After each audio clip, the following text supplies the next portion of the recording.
विधानसभा चुनाव में आज महाकौशल की सभी की नजरें मध्य प्रदेश के तमाम महाकौशल अंचल पर हैं। खुद प्रधानमंत्री मोदी पिछले 3 महीनों में 3 बार महाकौशल और इसके आसपास के इलाकों का दौरा कर चुके हैं।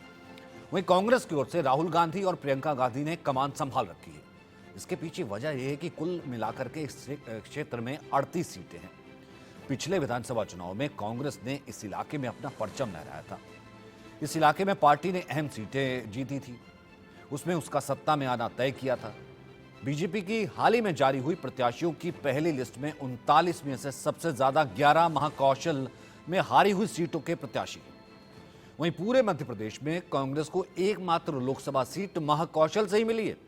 यही कारण है दोनों ही पार्टी महाकौशल के जरिए बुंदेलखंड और विंध्य को भी साधने की कोशिश कर रही हैं। पिछले चुनाव में 24 सीटों पर कांग्रेस के विधायक जीते थे, जबकि 13 सीटों पर विधायक बीजेपी के चुनकर आए थे।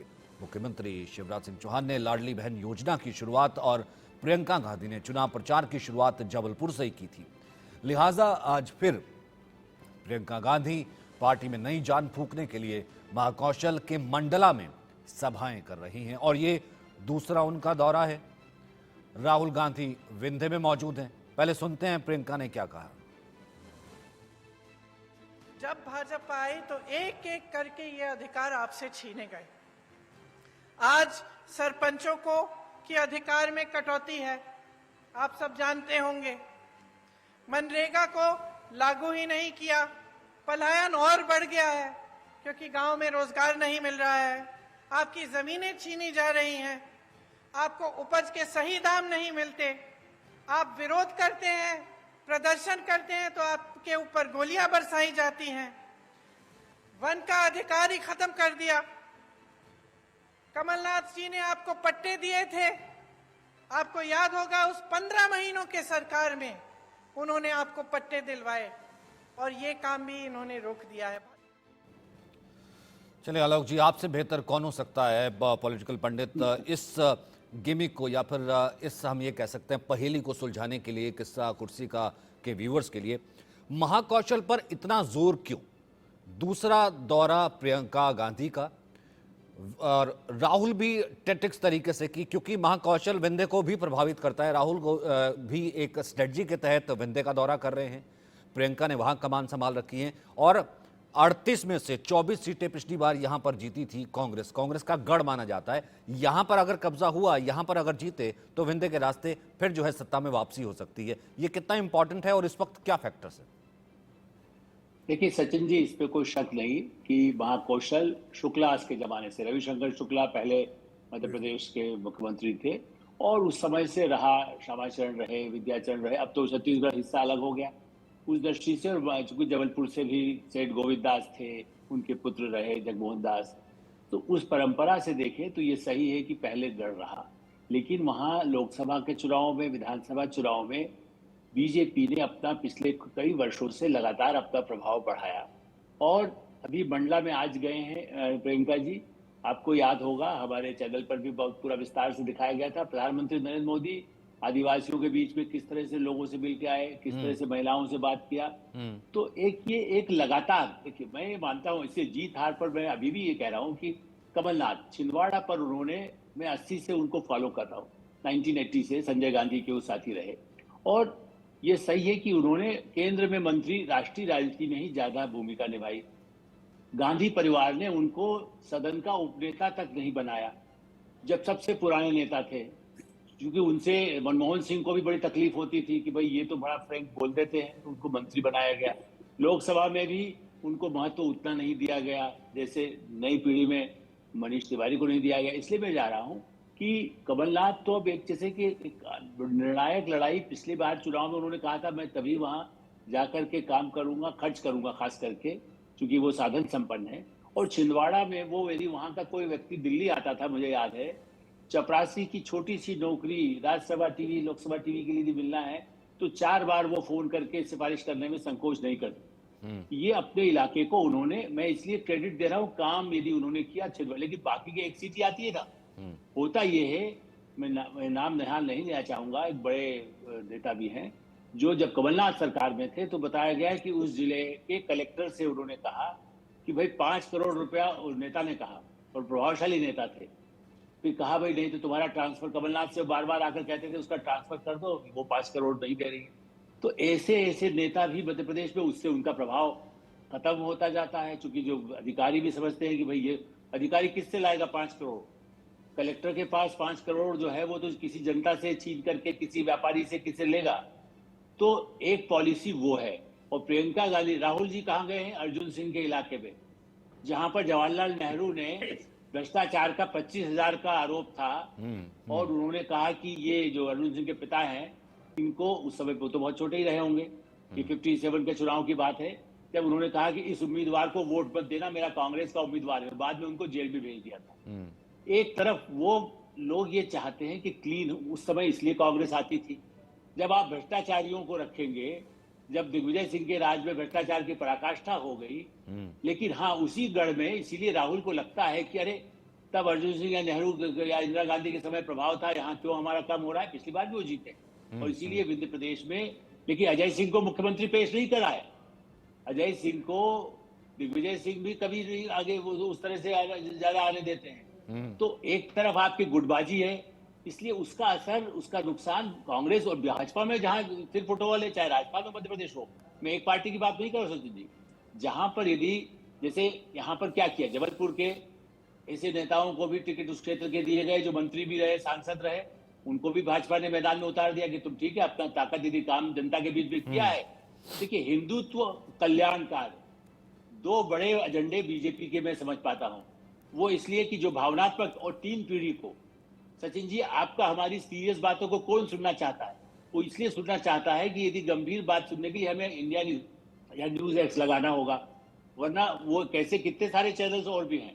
लोग कहते हैं इसी तरह से पुरानी पीढ़ी, नई पीढ़ी, यदि हम फिल्म के बारे में अच्छी बात करते हैं तो फिल्म का भी देखना चाहेंगे। तो एक तीन पीढ़ी को कैसे प्रभावित किया जाए, ये समाज में काम करने वाला, वो राजनीति में हो, मीडिया में हो, उसका लाभ महाकौशल छत्तीसगढ़ में, ये सही है कि बड़ी लड़ाई भाजपा को चुनौती है। कमलनाथ एक अंतिम लक्ष्य कहना चाहिए, उसके बाद तो मुझे नहीं लगता 5 साल बाद वो फिर विधानसभा के चुनाव के लिए उसका नेतृत्व करेंगे। मुझे लगता है वो एक पुरानी जो हार है उसका बदला लेना चाहते हैं, इसलिए ताकत लगी। बीजेपी कमजोर नहीं है और कांग्रेस में दिग्विजय सिंह की फोटोवल जी, और शायद मेरे सुरेश ख्याल से पचौरी जैसे नेता, जिनके खिलाफ एक लाइन कह रहा हूं, मैं खत्म करता हूं। जी जी जी जी सुरेश पचौरी जब अध्यक्ष थे पार्टी के, 20 उम्मीदवार दिग्विजय सिंह ने रिबेल खड़े करके पार्टी को हरवा दिया था। आज सुरेश पचौरी जरूर पार्टी के नाम पर मदद करेंगे, लेकिन क्या उनके लोग ये भूल पाएंगे कि उनको हराने में दिग्विजय सिंह ने वो काम किया था? इसलिए मैं तो नाम लेके सब डिस्क्राइब कर रहा हूं, इसी इलाके के, होशंगाबाद, जबलपुर से जो लगा हुआ इलाका है वो वहीं के हैं सुरेश पचौरी। और इस दृष्टि से मेरा कहना है कि ये कांग्रेस के सिरफुटोवल, धन बल, या जिसको कह सकते हैं बंदूक का बल भी, क्योंकि बुंदेलखंड और खास करके छत्तीसगढ़ में, और सॉरी छत्तीसगढ़ नहीं, ये विंध्य प्रदेश में बाकायदा लाठियों से, वो बहुत ही जातिवादी जिसकी बात वो कर रहे हैं जी जी, चुरहट के चुनाव में, मेरी रिपोर्ट आज भी अखबारों में दर्ज है, जिस पर एक भी डिनाइल नहीं आया, सिर फाड़ दिए गए, हैंडपंप लगे हुए कांग्रेस के नेता अर्जुन सिंह जिसके क्षेत्र के थे, उनके, इसलिए कि तुम ब्राह्मण हो, तुम्हें हक कैसे है पानी पीने का, यहाँ पर हमारा राज है। उस राज को वहां से, इसीलिए तो बीजेपी वहां जीतने लगी, जिनके सिर फाड़ दिए गए थे, कास्ट के आधार पर काट दिए गए थे। तो तभी लिए तो अब दोबारा कास्ट का कार्ड खेला गया ना। तो ऐसे में सर अरविंद जी, मेरे ख्याल से क्या इसलिए यहाँ पर सबसे ज़्यादा जोर, अगर इसी लाइन को आप एक्सटेंड करेंगे, क्योंकि मेरे ख्याल से क्या कांग्रेस ये समझ रही है कि उसके पास अगर तुर्क का इक्का है या फिर सबसे बड़ा कोई प्लस पॉइंट है शिवराज के मुकाबले, बीजेपी के मुकाबले, वो है कमलनाथ, छिंदवाड़ा या चेहरा, और पिछली बार जीती हुई सीटें, वहाँ पर पूरी ताकत झोंक दी जाए और उन सीटों को रिटेन किया जाए। हालांकि यहाँ पर यह भी भूलना नहीं होगा कि मोदी ने भी एक बड़ी रैली की थी आदिवासियों के बीच, और 13 सीटें जो है आदिवासियों की रिजर्व हैं, 12 हालांकि पिछली बार कांग्रेस ने जीती थी। अरविंद जी, ये इलाका बड़ा है और प्रभावी है और काफी महत्वपूर्ण रहा है, लेकिन इस इलाके में जो स्पेशल चीज है वो ये है कि सेकुलर पॉलिटिक्स, जिसको आप कहेंगे, सेकुलर पॉलिटिक्स चलती रही। यहाँ से बड़े मजे से क्रिश्चियन भी जीतते रहे हैं। यहाँ से हरि विष्णु कामत जो बड़े नेता थे वो आके यहाँ कृपलानी आके चुनाव लड़ के गए हैं। यहाँ सरताज सिंह अभी जो माने मध्य प्रदेश के इकलौते अटल जी के सरकार के इकलौते सिख मंत्री थे मध्य प्रदेश के, तो यहाँ बड़े आराम से बाहर के लोग भी और स्थानीय लोग भी, तो जाति धर्म का कंसिडरेशन इस इलाके में अभी तक काफी कम था। एक तरह से ये सेकुलर इलाका रहा है। तो कमलनाथ खुद वहाँ के लिए बाहरी हैं और जाके उन्होंने वहाँ अपनी जमीन बनाई और जमीन ही नहीं बनाई, आज वो चीफ मिनिस्टर पद के दावेदार हैं और मध्य प्रदेश के लोगों को किनारे करके चीफ मिनिस्टर बन। तो महाकौशल इसलिए इम्पोर्टेंट है कि अभी तक जो सामान्य पोलराइजेशन जिस तरह से मध्य प्रदेश में, और दूसरा मामला ये है कि बड़े रजवाड़े इस इलाके में नहीं रहे हैं। रजवाड़ों की पॉलिटिक्स भी करीब 125 सीटें मध्य प्रदेश की रजवाड़ों की पॉलिटिक्स वाली है, बिल्कुल बिल्कुल, जहाँ रजवाड़ों की पॉलिटिक्स प्रभावी होती है। तो इस इलाके में रजवाड़ों की पॉलिटिक्स भी कंपैरेटिवली कम असर करती है। तो महाकौशल इसीलिए इम्पोर्टेंट है कि इसको जीता जा सकता है पॉलिटिक्स से, सामान्य पॉलिटिक्स। दोनों खेमे लगातार इस पे ज्यादा जोर देंगे। अभी तक जो मैं कह रहा हूं कि यहाँ पोलराइजेशन जाति धर्म के नाम पे आमतौर पे सबसे कम है मध्य प्रदेश के किसी भी इलाके की तुलना। तो महाकौशल इसीलिए इम्पोर्टेंट आज दिख रहा है हम सबको, या सारे लोग उस पर जोर लगाते दिख रहे हैं, क्योंकि सबको लगता है कि यहाँ मेहनत करेंगे सामान्य किस्म का, तो उससे राजनीतिक लाभ होगा, वोट का लाभ। इस इलाके में आप जब जाएंगे तो आपको अभी भी लोग जो बात करते हैं वो परफॉर्मेंस की बात करेंगे बहुत आराम से, और वोटिंग परसेंटेज भी अभी कंपैरेटिवली कम है। तो इन्वॉल्वमेंट पॉलिटिकल भी कम है, पोलराइजेशन भी कम है। ये सब चीजें इसको अभी एक तरह से खाली इलाका आप कहें जिसको भरने की कोशिश हर पार्टी कर रही है।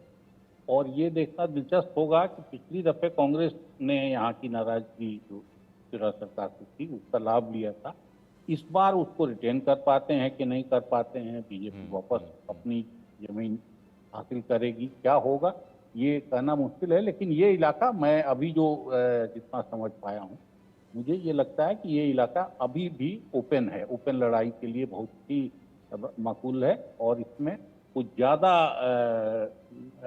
पोलराइज पॉलिटिक्स एक तरफ ले जाने की अभी भी जरूरत नेताओं को नहीं लगती। हिमांशु जी, तो किसी तरह क्योंकि यहाँ पर बहुत इंपॉर्टेंट हो जाता है पीएम का इसी जगह से ही रैली की शुरुआत करना, पीएम का आदिवासियों के बीच जा करके केंद्र की योजनाओं का बताना, पीएम का आदिवासियों को ये कहना कि अब देखिए उज्ज्वला के जरिए किस तरीके से जो है सिलेंडर जो है घर पहुंच जाता है, अब देखिए कैसे माताओं और बहनों को जो है वो नहीं करना पड़ता, फिर तमाम चीज़ें, और कहना कि कैसे जो है सीधा बैंक में अकाउंट में पैसे ट्रांसफ़र हो जाते हैं। उन योजनाओं का लाभ आदिवासियों को और आदिवासी जनता के बीच केंद्र की योजनाओं को जा करके बताना उस जगह पर जो कि प्रीडोमिनेंटली हमेशा से कहीं ना कहीं एक तो सत्ता की कुंजी, दूसरी कांग्रेस का गढ़ रही है। ये कितना बड़ा जिसे कहते हैं मुश्किल होगा या फिर इम्पोर्टेंट होगा बीजेपी के लिए भेदने के लिए? मैं एक सिमिली बताऊंगा। महाकौशल और यहाँ हमारे गुजरात में साउथ गुजरात और सेंट्रल गुजरात के बीच का एक आदिवासी बहुल इलाका, इन दोनों के बीच में बहुत साम्य है। भूतकाल में पास में एक जमाना रहा है कि जहां पर कांग्रेस की पॉलिटिक्स चलती थी, मगर आज गुजरात में जो देखे, और वो डेवलपमेंट और परफॉर्मेंस पॉलिटिक्स के ऊपर ही इन लोगों ने इनको कब्जे किया है। जैसे आपने बताया उज्ज्वला की बात की, घर की बात की, नल की बात की, बैंक अकाउंट की बात की। गुजरात के अंदर एक कोऑपरेटिव पॉलिटिक्स का बहुत बड़ा तबका है। मैं आपको ये क्यों बता रहा हूं, क्योंकि there are going to be similarities in this. जो गुजरात में हो चुका है वही चीज अभी दूसरे राज्यों में हम अगले सालों में देखेंगे। और वो कोऑपरेटिव के तबके में बहुत ज्यादा महिलाएं, साउथ गुजरात में आप देखें तो पशुपालन और दूध की आवक जिसको कहते हैं milk, the income from the milk from which the house runs, वो महिलाओं के अकाउंट में कोऑपरेटिव बेसिस पे जाती है। And this account that's doing wonders. आज सूरत में हम देखें तो सुमुल, अबे सुमुल में दूध आता कहां से है? सूरत और भरूच जिले के तकरीबन 1500-2000 गांवों से। और वो गांवों की पॉपुलेशन क्या है? उसमें तकरीबन 40-42% आदिवासी लोग। अभी देखिए, ये समझने की बात है कि ऐसे ही up to the grass root level जो सेंटर की अनेक योजनाएं हैं वो धीरे धीरे धीरे पहुंच रही है। जनधन अकाउंट, बैंक अकाउंट, ये अकाउंट, तो नरेंद्र भाई को वहां जाके और कुछ करने की जरूरत ही नहीं है। आपने बताया, बराबर बताया कि पिछले बारी कमलनाथ ने ये सर किया था। Kamalnath won majority of the seat that, but that could change this time with this developmental politics of BJP. यहां पर धर्म बहुत कम आएगा। जैसे अरविंद जी ने बताया कि ये बहुत ज्यादा सेक्युलर रहा है, मगर होता क्या है कि जब फिर कोई भी तबके का आदमी हो, हिंदू हो, ईसाई हो, मुस्लिम हो, उसकी मूलभूत सुविधाओं को जब दिया जाता है तब वो दूसरी चीज नहीं देखता। एग्जैक्टली। ये धर्म की बात वहां होती है जहां पर बहुल प्रजा को आप शोषित और वंचित रखते हो, और जो ये ऐसे ऐसे इलाकों में ये बातें नहीं चलती। तो यहां चलता है डेवलपमेंटल पॉलिटिक्स। और आप देखोगे आने वाले दिनों में चुनाव के पहले, you will see that Congress leadership also puts a lot of pressure in this area. और यही चीज मोदी जी भी 2 बार ही जाएंगे, अमित भाई जाएंगे, बड़े बड़े दूसरे नेता जाएंगे। So this is going to be the true reflection basically of the deeds done. एक बात डेफिनेटली है, 19 साल में BJP has got that anti incumbency factor. तो राज्य सरकार को वो पसंद नहीं करते, वो बात है, क्योंकि लोग मानते हैं अभी भी कि जो काम शुरू किए थे वो खाली दिखावे के थे, अभी तक पूरे नहीं हुए। जबकि नरेंद्र मोदी प्रॉमिस देते आए हैं कि मेरे कार्यकाल में मैं जिसका भूमि पूजन करूंगा उसका उद्घाटन भी मैं करूंगा। तो कहीं ना कहीं ये चीजें that will make this contest very interesting. और तभी लगातार जब पीएम जब है अपनी रैली से संबोधित कर रहे थे, और आलोक जी तभी पीएम जो है हमने देखा कि वो ठीक है, एक कुछ चुनावी क्रिटिक्स एमपी के लगातार कह रहे हैं कि पीएम ने लाडली योजना का कहीं जिक्र नहीं किया, शिवराज को किनारे कर लिया। हालांकि वो अलग चीज़ है, दैट्स अ डिफरेंट स्टोरी कि बुद्धि से टिकट मिल गया और अब शिवराज चौहान की क्या इक्वेशन है कि नहीं है। लेकिन यहाँ पर हमने देखा है शुरुआत से ही बीजेपी की स्ट्रेटजी साफ थी। सर ठीक है, शिवराज अब चुनाव लड़ रहे हैं, लेकिन शिवराज चेहरा होंगे नहीं, नंबर 1। और दूसरा ये आलोक जी, वो स्ट्रेटजी साफ थी, भले वो महाकौशल हो, भले वो विंद हो, यहाँ पर भले पीएम जाएं या बड़े नेता जाएं, कोई भी जाएं, वहाँ पर बात डेवलपमेंटल पॉलिटिक्स की होगी, वहाँ पर बात उन नीतियों की होगी जो केंद्र की है, कि किसने अकाउंट में पैसा डलवाया, कौन उज्ज्वला का सिलेंडर लेकर के आया। देखिए सचिन जी, आपने ठीक कहा, और मैं तो कहता हूँ ये पार्टी की रणनीति है कि वो किस समय अपने कार्ड खोले। हम और आप इसके बारे में, चूंकि मीडिया में जरूर और उनके यहाँ भी गुटबाजी भाजपा कांग्रेस की तरह है, इसलिए लोग कहते रहे कि शिवराज का टिकट ही कट गया। कल तो बहुत ही अभद्र ढंग से कांग्रेस के नाम पर वो बाद में कमलनाथ को डिनाई कर रहे हैं, लेकिन बाकायदा श्राद्ध शब्द का उपयोग शिवराज जी के लिए कर दिया गया। मेरा मानना है कि शिवराज जी पार्टी के लिए एक असेट तो रहे हैं, उन्होंने जो काम किया है, और इसलिए मैं उस गांव में गया हूं जहां पर वो नर्मदा के किनारे उनका जो घर है। आज भी सचिन जी आश्चर्य होगा आपको, और मुझे भी बहुत आश्चर्य हुआ, बड़ा सा आंगन, अंदर पूरा घर में पूरा ऐसे घूम के आया जैसे कोई आप वहाँ कोई रुकने वाला नहीं। उनके परिवार, मैं उनका दिल्ली से आया हुआ हूँ और वैसे ही उनका घर भी देखना चाहता हूँ। वहाँ कोई सुरक्षा नहीं, कुछ नहीं। तो एक उसी सामान्य, तो लोग जो उस इलाके के जो लोग हैं वो ये मानते हैं कि भाई इसने अपना खुद के नहीं, जनता के लिए क्या क्या किया है। जहां नहीं मिला है जो विधायक, इसीलिए जो टिकट कट रहे हैं, कैलाश विजयवर्गीय के बेटे तक का टिकट कटा, यदि उनके व्यवहार से कोई चीज पार्टी को खराब लगाई दी, वो भी शुरुआत में कोई गलती की युवा नेता के नाते, तो टिकट बर्बर, जिसको कह सकते हैं कि बहुत ही कठोरता के साथ, बर्बर शब्द इसलिए कहूंगा, अत्याचार नहीं है, जो गलत काम किए हैं उनका टिकट काटा जाए, जो सही लोग हो सकते हैं, जीत हार जैसे कहते हैं कि जनता जनार्दन भगवान पर छोड़ दीजिए, ये जो संकल्प है। और आदिवासी के एक लाइन कहूंगा, G20 में आपने देखा हो, वहां पर ऐसे बाकायदा विभिन्न राज्यों के जो ऐसे तरह का जो कारीगर है, उनको देश विदेश के टॉप के राष्ट्रपतियों के बीच में उनको बैठा दिया गया कि देखिए तुम ये हाथ का वो बना रहे हो, ये फलानी चीज है, इसको लीजिए। ये जो विश्वास है, अभी जो हिमांशु जी कह रहे थे, आदिवासियों में जो काम पिछले वर्षों के दौरान हुआ है, मैं कह रहा हूँ सचिन जी, कोई पार्टी यदि करती तो उसका श्रेय हमको देना चाहिए। यदि कोई अंग्रेज भी कर जाते हैं तो हम कहते हैं कि भाई है, लेकिन आज जो काम हुआ है, जो स्किल डेवलपमेंट में जो इस इलाकों में लोगों को रोजगार की संभावनाएं बनी है, वो खाली सरकारी नौकरी देंगे, हम ये कर देंगे, लेकिन अस्पताल की सुविधा किसने दी, या जहां पर कोविड संकट में कैसे लोगों ने मदद किया गया, वो एक परीक्षा है। और मैं अभी भी कह रहा हूं, वहां बीजेपी हारेगी जहां उनके विधायकों ने काम, या उनको टिकट मिल गया तब भी काम नहीं किया। सिंधिया के इलाके में लोग, सिंधिया जी का तो परिवार का इतना अधिकार था, वो खुद कांग्रेस में रहकर चुनाव हार गए थे ना, यदि उस समय में कुछ कम काम हुआ।